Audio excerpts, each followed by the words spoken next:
¿Me escuchan? ¿Me escuchan? Buenas tardes.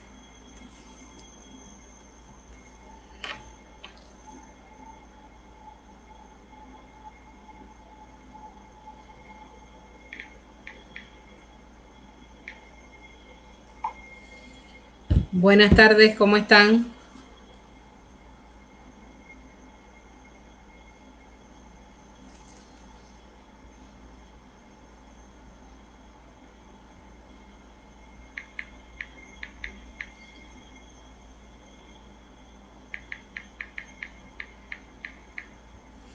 No sé si me están escuchando o no. Veo que dos personas están conectadas.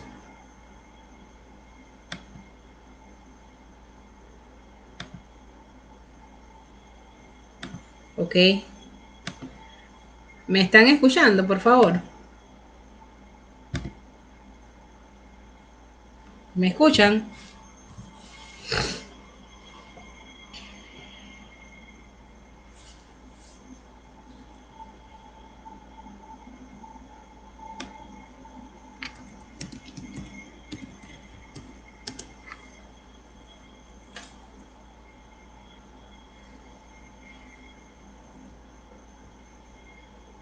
Bueno, en la tarde de hoy tengo el agrado de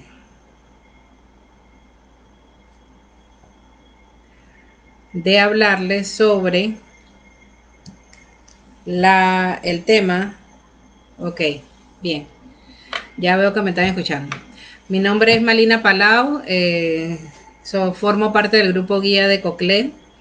En primer lugar, antes de hablarles sobre el tema, quiero darle las gracias al Grupo Guía Panamá por la invitación a darles el tema sobre relaciones individuales de trabajo en el derecho laboral y también darle las gracias a la Junta Directiva del Grupo Guía de COCLE con su presidenta Bianca Moreno y su vicepresidente Irving de León y todos los otros miembros de la Junta Directiva. Bien, eh, en esta tarde me toca desarrollarles el tema de relaciones individuales de trabajo. En la charla anterior que les había dado, les había desarrollado lo que eran las relaciones colectivas de trabajo. De repente empezamos como un poquito al revés, primero lo colectivo y después lo individual, pero uno igual, el orden de los factores no altera el producto porque hay que manejar los dos temas y conocer de los dos temas. Bien, en primer lugar, ¿qué son las relaciones colectivas de trabajo?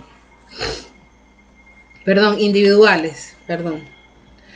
Tenemos que tener presente que una relación de trabajo tiene varios elementos que tenemos que tener presente, que es la subordinación jurídica y la dependencia económica. Eso es la base para una relación laboral. Si no existe una subordinación jurídica y una dependencia económica, no tenemos una relación laboral per se. Es por esto que dentro de lo que se clasifica como relaciones individuales de trabajo son muchas cosas que muchas veces no tomamos en cuenta. ¿Qué forma parte de las relaciones individuales de trabajo?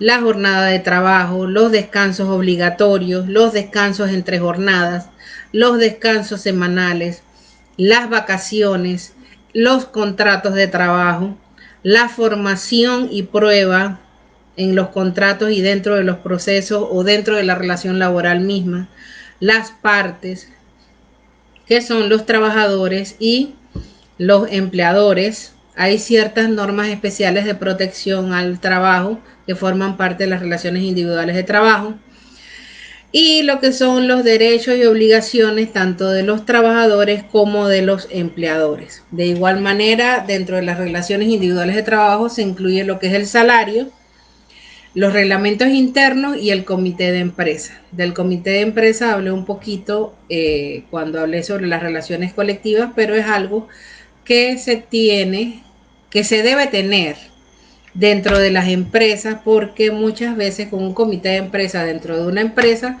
podemos evitar caer en algún tipo de proceso y podemos establecer alguna mediación precisa dentro de la empresa y puede resolverse una relación individual entre un empleador y un trabajador. Bien, como primer punto les voy a desarrollar qué es un contrato laboral. Un contrato laboral, si bien es cierto, puede tener las mismas, es que podemos tomar como base las mismas características de un contrato civil. Sin embargo, va a ser un contrato especial porque va a tener la connotación de regir una relación laboral que, como ya les dije, tiene que como características una subordinación económica, una subordinación jurídica y una dependencia económica. Entonces, este contrato de trabajo tiene ciertas características. Dentro de este contrato de trabajo, los contratos laborales, debemos establecer cuál va a ser el acuerdo entre el trabajador o el empleador. Ustedes están notando que siempre utilizo la palabra trabajador y no colaborador. ¿Por qué? Porque dentro del Código de Trabajo no existe en ningún artículo que diga colaborador. El que colabora no cobra nada. El que trabaja cobra un salario, ya sea un trabajo a nivel mental o un trabajo con la utilización de la fuerza física, pero estoy cobrando un salario. Si colaboro, estoy ayudando. Lo que pasa es que muchas veces por este tema de lo de la globalización y el tema de la responsabilidad social empresarial, se trata de darle esa idea a los trabajadores de colaborador para que ellos sientan un poco más de ellos la empresa y que la quieran más, y eso está bien. Eso también va a ver desde qué punto de vista lo vean, si son abogados, si somos abogados de los trabajadores o si vamos a ser abogados de los empleadores. Así que bien, retomando el tema, ¿qué características tiene que tener el contrato laboral? En el contrato laboral, la primera característica que tiene que existir es un acuerdo entre las partes, entre el trabajador y el empleador. Y este contrato laboral es lo que va a venir a regir la relación laboral. Es muy importante y y lo toman mucho en cuenta cuando vamos a... Estos contratos laborales deben ser registrados en el Ministerio de Trabajo. Por eso es que cuando uno realiza un contrato de trabajo, siempre uno tiene que tener 3 copias, una para el empleador, una para el trabajador y la otra que permanece en el Ministerio de Trabajo, y tienen que estar sellados por el Ministerio de Trabajo, ya que ellos llevan un registro de los contratos laborales de cada uno de los empleadores.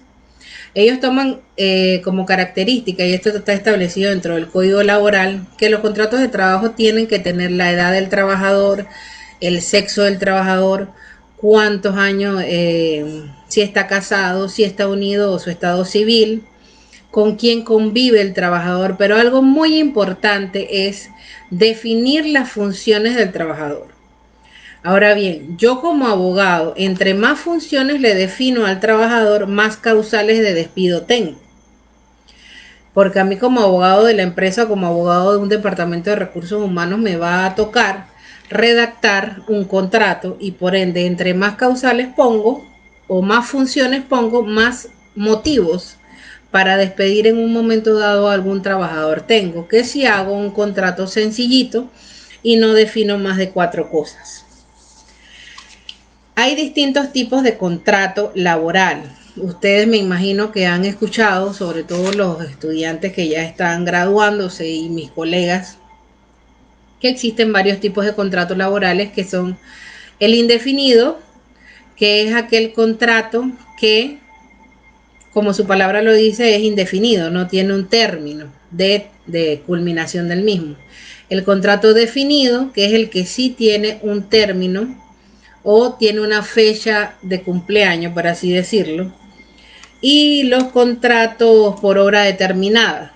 Bien, un contrato definido es aquellos contratos que hacen por 1 año, por 6 meses, por 3 meses, en donde muchas veces los que son definidos por 1 año generalmente ponen 3 meses de prueba, y los que son de menos de 1 año muchas veces ponen 1 mes de prueba.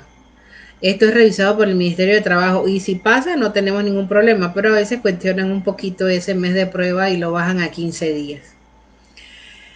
Teniendo esto presente, estos contratos definidos se pueden hacer hasta 3 veces seguidas, pero si yo hago un contrato definido, pónganse que vence 25 de marzo, 25 de abril, 25 de mayo, ese último 25 de mayo ya yo tengo la obligación o de mantener a ese trabajador como permanente o como indefinido, debido a que ya él mismo va a tener 3 contratos seguidos y va a tener lo que conocemos como una continuidad laboral. Es por ello que muchas veces nosotros como abogados de los empresarios le recomendamos a los empresarios que si no quieren tener a ese trabajador de manera indefinida, traten de hacer una liquidación cuando termina el contrato definido y esperar un poco más de tiempo para poder hacerles el próximo contrato. La costumbre o generalmente lo que se acostumbra es esperar entre un mes a 45 días entre un contrato y otro para cortar un poco lo que es la continuidad laboral. Esta continuidad laboral, como ustedes sabrán, mis colegas, que también puede ser probada mediante las fichas de seguro social. Bien, ¿por qué se convierte en indefinido esta persona? Porque ya tiene 3 periodos seguidos con las mismas condiciones y ya va a estar protegido por ley. Sin embargo, si de todas maneras la persona recibe una liquidación al tercer contrato y no reclama nada, ya existen varios casos que se han visto ante el Ministerio de Trabajo en donde solamente solicitan el pago de las indemnizaciones y los proporcionales de las primas de antigüedad a esos trabajadores que no se les ha reconocido ese derecho de seguir como indefinidos, porque se da el caso mucho en los hoteles, en los almacenes, que se da mucho el uso de este tipo de contratos por tiempo definido. Bien, el otro tipo de contrato que tenemos es el contrato indefinido. El contrato indefinido quiere decir que yo estoy indefinidamente dentro de la empresa. Sin embargo, eso no quiere decir que estoy permanente y que no me va a pasar nada. Si yo comienzo un contrato indefinido hoy, 7 de octubre, tienen que pasar 2 años para que yo sea considerado permanente. De lo contrario, siempre se puede aplicar un artículo del Código de Trabajo que es el famoso 212, que le aplican a las personas que tienen menos de 2 años de estar trabajando. Pareciera contradictorio porque me estás dando un contrato indefinido, pero también yo como empleador te puedo liquidar porque tienes menos de 2 años. Y simplemente tenemos que darte una indemnización, el proporcional de la prima de antigüedad, pero no tienes permanencia. O sea que el término de permanente tenemos que ver cómo lo manejamos y porque es hasta después de los 2 años. Después de los 2 años sí el trabajador se convierte, entre comillas, como permanente, en donde tenemos que tener una causal de despido, que son las que se establecen en el artículo 213 del Código Laboral, para poder despedirlo. Bien. Estos 2 años, para poder tener la permanencia, tienen que pasar, pero a pesar de que pasen esos 2 años y esa persona sea considerada permanente, el Código de Trabajo también nos permite, al momento de liquidar una persona que tiene más de 2 años dentro de una empresa, pagarle toda su liquidación, que ¿qué significa? Vacaciones proporcionales, décimo proporcional, prima de antigüedad, indemnización y un 25% sobre la indemnización que le estoy dando. Eso se le permite al empleador y está establecido dentro del Código de Trabajo, y con eso el trabajador, lamentablemente, si reclama, no lleva mucho las de ganar, porque el empleador ha cumplido totalmente con lo que tiene que pagarle al trabajador. Sí, aquí me comentan sobre la estabilidad laboral, cierto, eso está establecido, pero el código también le permite a un empleador, si paga, como quien dice, ese plus o esa multa, por así decir, de un 25% adicional, podría llegar en un momento dado a liquidar a la persona claro que estos casos son muy atípicos, como diría un colega mío, pero sí se puede dar, existe la opción. Pero lo que generalmente se cuida después que la persona tiene más de 2 años de estar laborando es, como nos dice el compañero Noriel, la estabilidad laboral. Bien, es muy importante también que dentro de los contratos de trabajo también se establezca el lugar y la firma de las partes. Cuando yo tengo un contrato indefinido también es muy importante establecer el periodo probatorio. El periodo probatorio dentro de un contrato indefinido se ha normatizado en 3 meses. Dentro de ese periodo probatorio, cualquiera de las partes puede dar por terminado el contrato, aunque sea un contrato indefinido. O sea que si el empleador considera que la persona no es apta o no le rinde o no está cumpliendo con las funciones, lo puede liquidar dentro de ese periodo probatorio y le pagaría sus prestaciones básicas, no tendría que pagarle mayor cosa.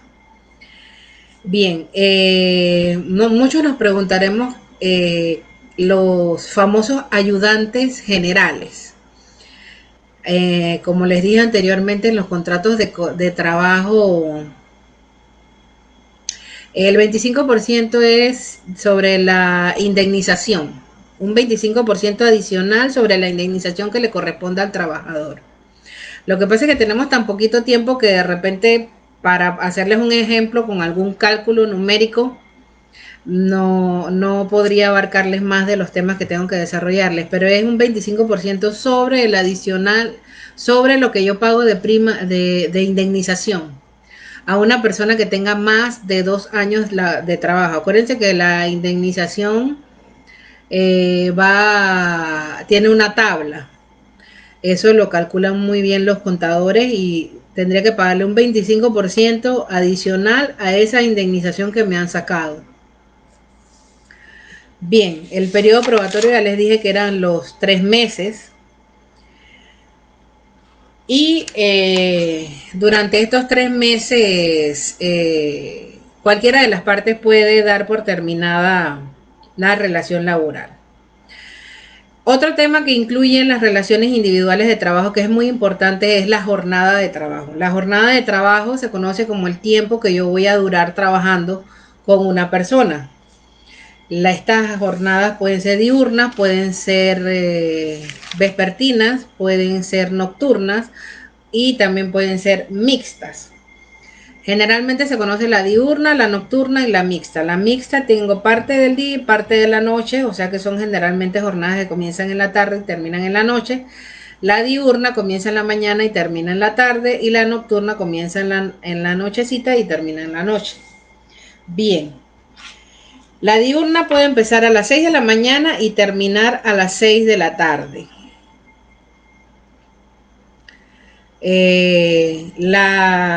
Allí el compañero Noriel le está indicando el artículo a Roberto.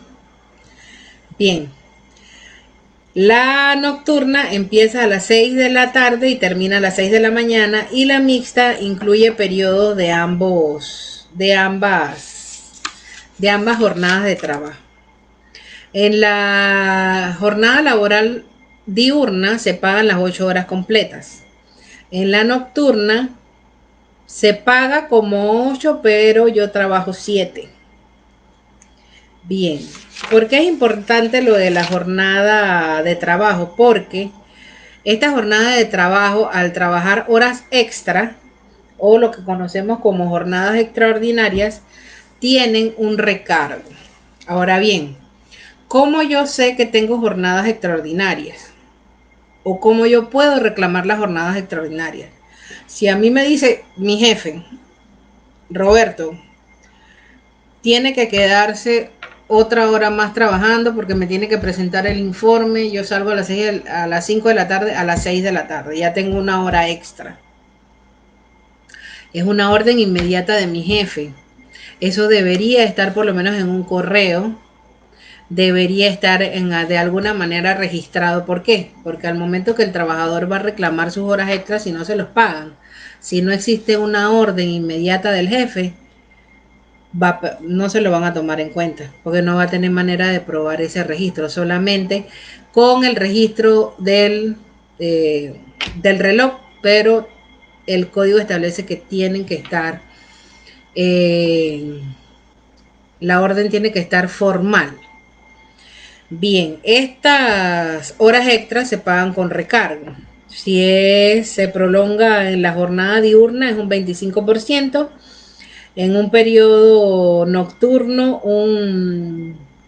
nocturno mixto un 50%, y si es un periodo nocturno un 75% sobre lo que se paga por hora.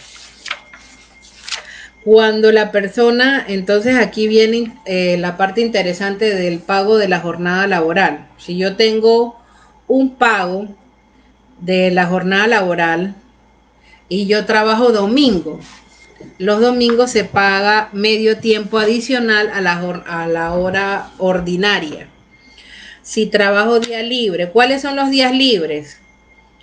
25 de diciembre, 1 de enero, 9 de enero, 1 de mayo, de allí nos vamos a noviembre, 3 de noviembre, 5 de noviembre, 10 de noviembre, 28 de noviembre, y de ahí nos vamos a diciembre al 25, el 8 de diciembre, Día de la Madre, y el 25 de diciembre, y los días que establezca el gobierno, como cuando muere un presidente y dan el día libre, o algún día que den como un día nacional por algún evento extraordinario. Estos días, si la persona trabaja, serían 2 tiempos y medio. O sea, vamos a suponer un X, que la persona gana 1.68 por hora, sería 1.68 más 1.68 más la mitad de 1.68, ese sería el valor de ese día trabajado por 8, y eso daría lo que ganaría esa persona en el día. Muchas veces lo que hacen las empresas es que pagan esas horas extra aparte para no abultarlo en el salario del trabajador, cosa que no le conviene al trabajador. Para ellos, tal vez reportar un poco menos en otras instituciones. Esa es una mala práctica, pero hay algunas empresas que lo hacen. Bien. Los descansos obligatorios. El trabajador también necesita tener un descanso obligatorio entre las jornadas. El código establece que puede tener de media hora a 1 hora como descanso obligatorio. Muchas veces las empresas, recuerden que cuando tenemos una pequeña empresa o una empresa de 10 trabajadores o más, debemos tener un reglamento interno, y todas estas cositas deben ser reguladas en el reglamento interno. ¿Por qué? Porque yo puedo dar 15 minutos de coffee break en la mañana y 45 minutos de almuerzo. O doy toda 1 hora de almuerzo, o doy media hora de almuerzo y doy 15 minutos de coffee break en la mañana y 15 minutos de coffee break en la tarde, que son lo que conocemos como los descansos entre jornadas.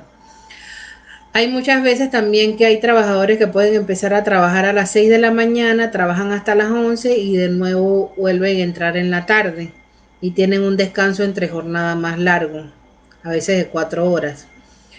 Y los descansos obligatorios del día entero, que típicamente se tiene al domingo como descanso de todos. Sin embargo, cuando son turnos rotativos, muchas veces el día domingo no le toca a la persona. Pero si yo trabajo día domingo, en esa misma semana que viene, tú me tienes que dar un día libre que me corresponde como mi descanso obligatorio. Bien. Otro tema que forma parte de las relaciones individuales de trabajo son las vacaciones. Las vacaciones son parte de las prestaciones legales del trabajador. ¿Cuáles son las prestaciones legales del trabajador? Su salario, 13º mes, vacaciones proporcionales. Son las prestaciones legales plain, por así decir, básicas. Además de esto, tenemos que añadirle lo que es la prima de antigüedad y las indemnizaciones cuando son despedidos. Las vacaciones es un periodo de descanso que tiene el trabajador después de 11 meses de trabajo. O sea, después de 11 meses de trabajo yo tengo el derecho a un mes de descanso pagado. Pero ¿qué pasa? Estas prestaciones, el trabajador no puede renunciar a, o sea, son derechos tan inherentes al trabajador que ni él mismo puede renunciar a ellos. ¿Por qué? Porque hay muchas veces que el trabajador le dice al jefe, no, págueme mis vacaciones que yo voy a seguir trabajando, porque son personas que no quieren o por X o Y motivo no quieren salir del trabajo y sigue trabajando la persona y muchas veces a los empleadores les conviene porque no tienen con quién reemplazarlos o no tienen que pagarle a otra persona cuando uno está de vacaciones o suplirlo o lo que sea. Pero ¿qué pasa? Esa persona puede reclamarle más adelante al empleador sus vacaciones. No le va a reclamar el salario, el dinero, pero sí le puede reclamar el tiempo. Y él no puede renunciar a eso porque es un derecho inherente que tiene el trabajador. ¿Ves? Así que muchas veces tenemos que tener cuidado que cuando somos empleadores o abogados de los empleadores, hacerles estas salvedades a nuestros clientes de que si la persona va a tomar vacaciones, que se vaya y tome sus vacaciones, a no ser que sea un caso demasiado extraordinario, y si no lo hacemos y le pagamos su mes de vacaciones, acordarnos que a esa persona le tenemos pendiente su mes en tiempo y dárselo para que no se vayan acumulando. Generalmente con las vacaciones también pasa que las personas acumulan mucho periodo de vacación y eso también debemos tratar de no hacerlo, ya que científicamente se ha comprobado que una persona después de cierto tiempo de estar trabajando no va a rendir lo mismo. Bien, el siguiente tema que tenemos como parte de las relaciones individuales ya que, es lo que conocemos como salario. ¿Qué es el salario? El salario es lo que me pagan a mí por realizar algún trabajo. Ya les dije antes, ya de forma mental o de forma física. El salario aquí en Panamá está regulado como lo que conocemos como salario mínimo. Hay una comisión que revisa el salario mínimo cada 2 años. Se reúnen representantes de los trabajadores, representantes de los empleadores, representantes del gobierno central, en donde hacen una mesa de discusión sobre el tema del salario mínimo, en donde deberían tomar en cuenta, o toman en cuenta, no deberían, toman en cuenta todas las condiciones socioeconómicas que tiene el país para poder subir el salario mínimo. Sin embargo, muchas veces este salario, al ser más alto cada 2 años, ¿qué pasa? Los empleadores o los comercios le pasan esta factura, por así decirlo, a los consumidores. O sea que en realidad no se está dando una subida del salario mínimo, sino que es algo como un poco desproporcional, porque el salario debería subir así como sube el nivel de vida, que es más o menos los estudios que hacen en Europa y en otros países mucho más desarrollados que los nuestros. Esa debe ser la filosofía. Sin embargo, acá en Panamá tenemos esa política de revisión de salarios en base a los representantes de cada uno de las personas que nos representan en un momento dado, los trabajadores, los empleadores y en su evento el Ministerio de Trabajo como parte del gobierno. Bien, como parte también de las relaciones individuales de trabajo tenemos los artículos 212 y 213 del Código de Trabajo que establecen las obligaciones de los trabajadores y las obligaciones de los empleadores. En donde el artículo 212 establece por lo menos como una de las causales que si la persona tiene menos de 2 años puede ser despedido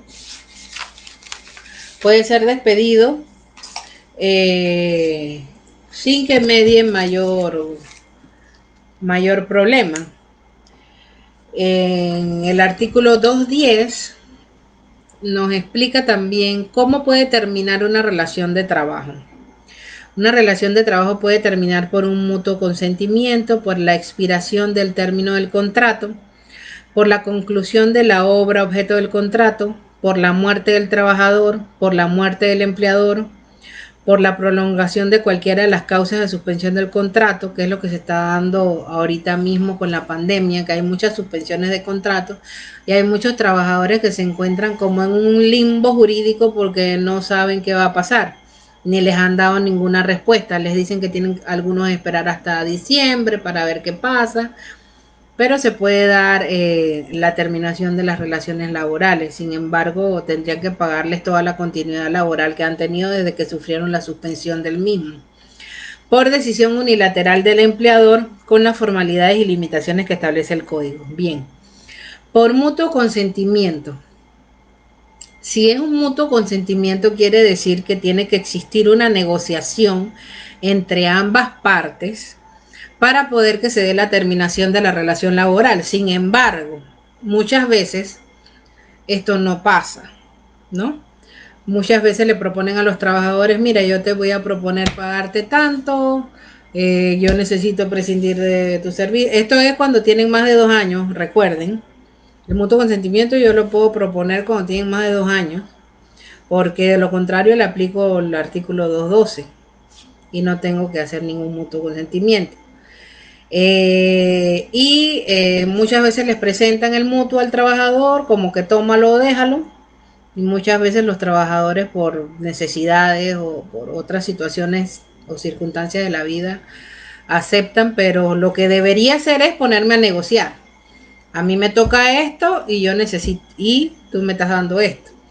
Por eso es que muchas veces nosotros como abogados y los futuros abogados que tenemos aquí presentes, debemos tener la buena práctica que si tenemos algún caso de este tipo de liquidaciones o laborales, sobre todo, nosotros podemos acercarnos al Ministerio de Trabajo y hacer la consulta respectiva, tanto el cálculo de lo que le corresponde al trabajador según el Ministerio de Trabajo, además del cálculo que me hace mi contador.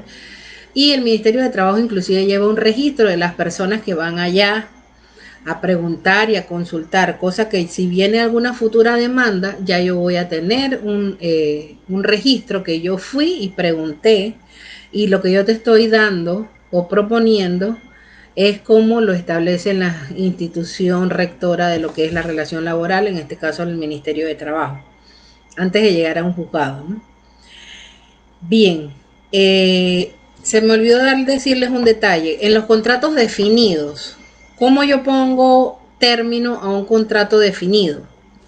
En los contratos definidos, yo tengo que esperar que llegue la fecha para que ese contrato termine.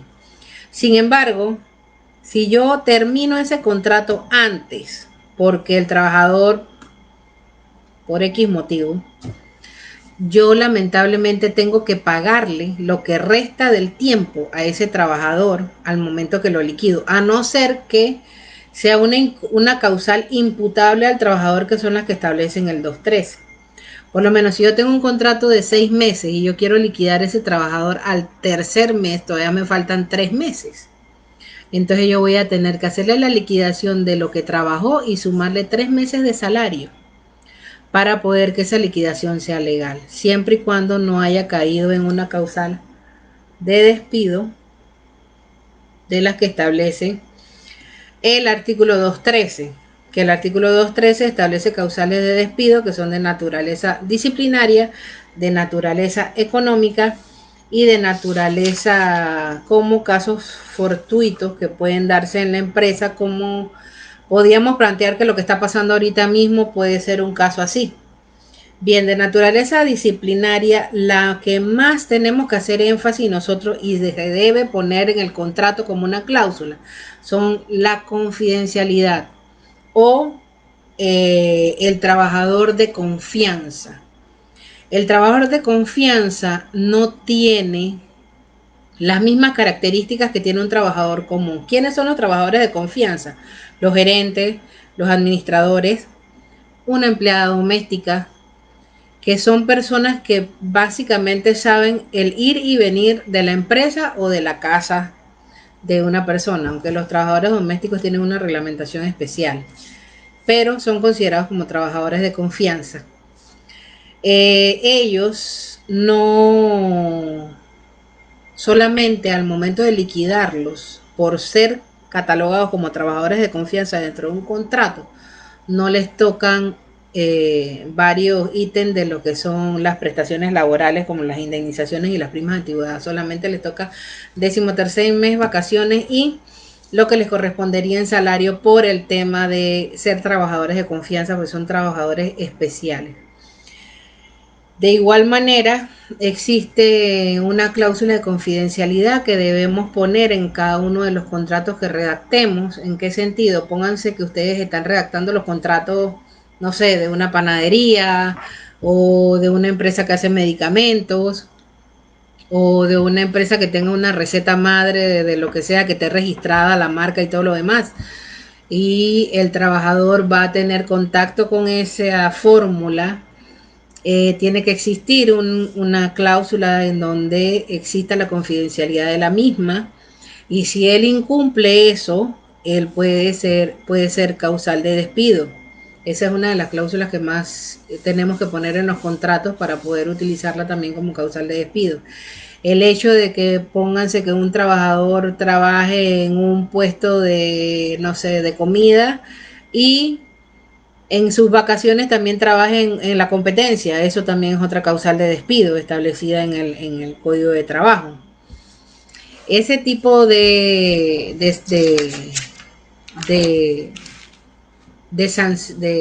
motivos para despedir al trabajador que establecen los artículos desde el 2.10 hasta el 2.13 en el Código de Trabajo son nuestra base al momento de que vamos a redactar los contratos laborales.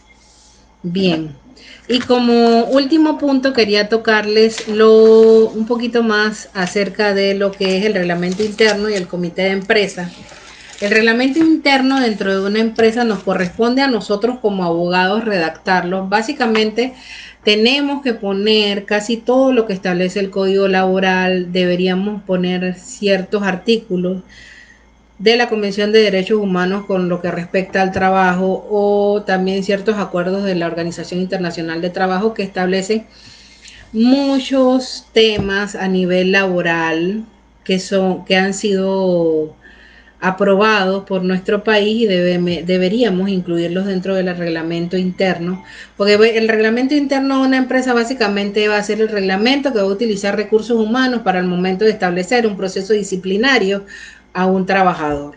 Recuerden que yo como abogado de la empresa debo darle la asesoría al Departamento de Recursos Humanos, que cada trabajador debe tener su expediente, en donde debe estar su contrato, en donde deben estar las condiciones especiales que tiene ese trabajador en un momento dado. Por lo menos, un trabajador que tenga una discapacidad, sabemos que es un trabajador que no puede ser despedido porque está protegido por la ley 42.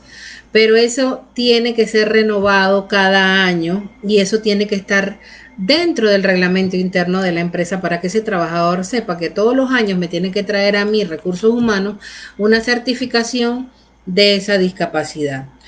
Trabajadores que sufren de diabetes, trabajadores que sufren de hipertensión, todas esas certificaciones tienen que estar dentro de el expediente del trabajador, y en un momento dado pueden ser utilizados por parte del trabajador para defenderse, pues acuérdense que esas son enfermedades crónicas degenerativas y existen fallos de la Corte en donde han aprobado las mismas para hacer reintegros de trabajadores que lo han utilizado para poder apoyarse en un momento dado y defenderse de no ser despedidos, siempre y cuando las causales de despido no sean imputables a ellos.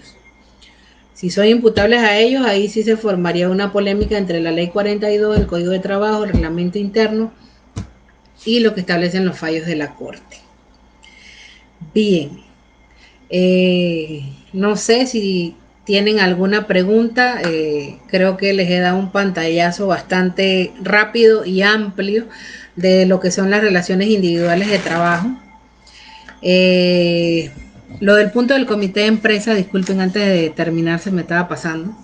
El comité de empresa es un ente que existe desde hace mucho tiempo en el Código de Trabajo, sin embargo, es mi opinión muy personal, ahora va a tomar mucho más vigencia con lo de los comités de salud, porque si tengo un comité de empresa dentro de mi empresa, dentro de ese mismo comité de empresa puedo formar los comités de salud y formalizarlos y llevar todo este control de bioseguridad que nos está exigiendo el Ministerio de Trabajo y el Ministerio de Salud, y también puedo llegar a solucionar una serie de situaciones laborales que se van a dar cuando venzan todos estos decretos que han dado a raíz de la pandemia, y no necesariamente tengo que llegar a resolverlos en los tribunales, sino que por medio del comité de empresas, que va a estar formado por un representante de las empresas y representantes de los trabajadores, ya sea la empresa pequeña o grande, y discutiendo y hablando en pequeñas reuniones se pueden dar solución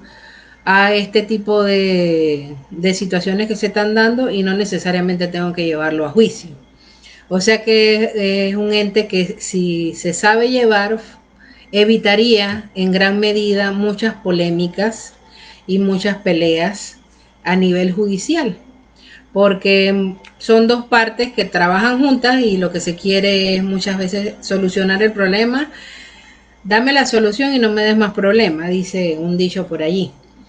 Así que bueno, así, a ver, ¿puede en el contrato establecerse una causal de despido diferente o que no configure las que señala el código? Bueno, debe basarse en lo que establece el Código de Trabajo. No conozco de alguna causal de despido que no establezca el Código de Trabajo, porque no sería legal. Se puede establecer, es una condición, depende del tipo de trabajo que realice.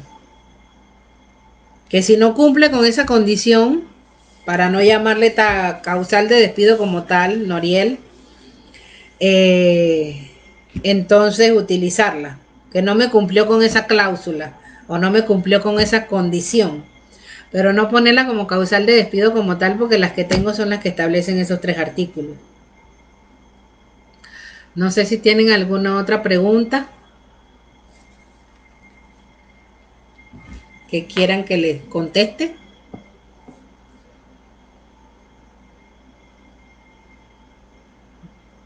¿No tienen más preguntas? Bueno, ha sido un placer para mí dirigirme a ustedes. Cualquier cosa, estamos a la orden. Mi nombre es Malina Palau, asimismo me encuentro en las redes, y ha sido un gusto disertarles sobre este tema. Ojalá que me den la oportunidad de hablarles sobre otros temas más. Así que nos vemos, que pasen buena tarde, bendiciones a todos, saludos.